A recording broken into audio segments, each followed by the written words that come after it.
नादो, नादो कहाँ रह गई भाई तुम? जी। जी अम्मी। कहाँ रह गई थी? ये लो जल्दी से दुल्हा भाई को नाश्ता दो, उनको ऑफिस से देर हो जाएगी। ठीक है। जाओ, शाबाश।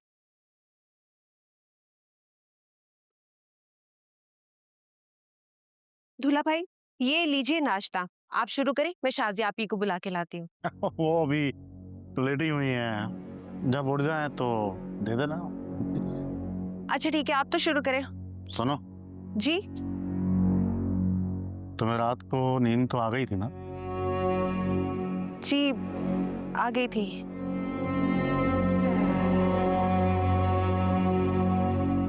मगर मुझे ऐसा क्यों लग रहा है कि तुम रात भर सोई नहीं हो?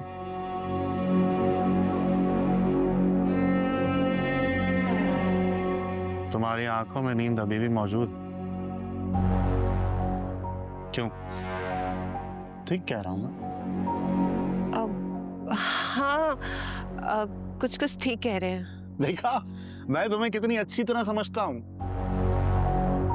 बल्कि मैं ही तो हूं जो तुम्हें समझता हूं, वरना और किसी को क्या पता है?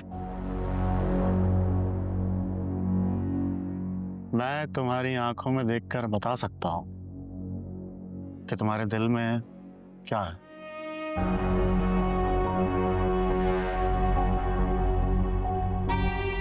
क्या हुआ? घबरा क्यों रही हो?